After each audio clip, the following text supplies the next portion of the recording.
As soon as we made contact at the door, shots rang out immediately.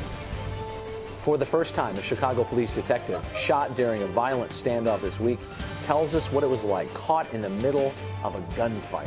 Good evening, I'm Rob Johnson. And I'm Kate Sullivan. The detective was one of 2 Chicago police officers hurt during the shootout. Tonight, he talked exclusively with our Mai Martinez in this original report.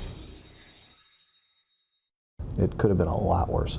Detective Chris Ross is talking about Tuesday's standoff between law enforcement and 42-year-old Indiana fugitive Daniel Brown. Ross was hit by a bullet fragment but didn't even realize it until the following day. I saw it was a massive welt on my thigh. His wife convinced him to go to the hospital. An X-ray showed the fragment.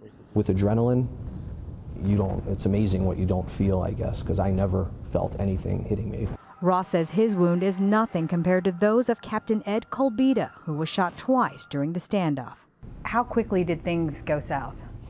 Immediately. As soon as we made contact at the door, shots rang out. He was able to get a direct shot right into the vestibule where we were at as well. So he had us pinned on both sides. Officers quickly radioed dispatch to warn others. 7X, please park in front of the building. He's shooting out the window.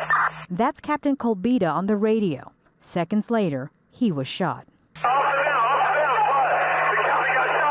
He was standing by the vestibule glass doors, at which point then Brown was able to just reach out, and then he fired. At the time we thought only 1 shot, but as it turns out there were actually 2 shots. One hit Colbita in the shoulder, the other in the head. He dropped immediately at the door. We could see blood in his head, and everybody grabbed him and we pulled him inside.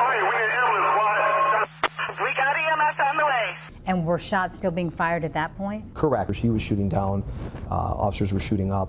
Did you think you'd make it out of there? There were moments where we sat there and was like, this might go bad, when we were pinned.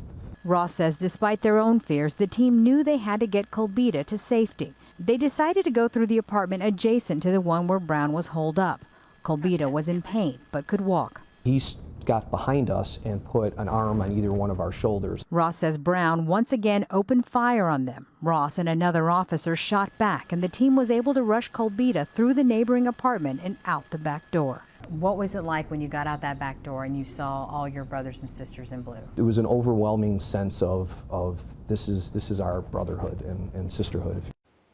It's a brotherhood and sisterhood. Detective Ross grew up in. His father is a retired Chicago police lieutenant who spent 40 years on the job, and he's the reason Ross joined the force. Rob and Kate, to give you an idea of just how dire that situation was on Tuesday, I asked Ross when he was pinned down in there thinking he may not make it out, were there any thoughts about the wife and child at home? He said he actually texted his wife to say, "I love you."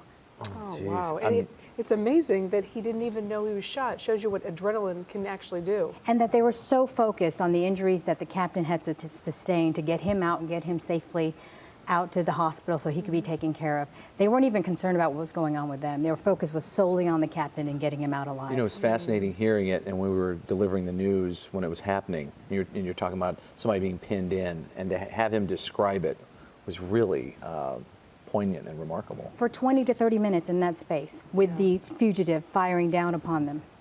Scary, but great teamwork. Absolutely. Great teamwork. Thanks, Mike.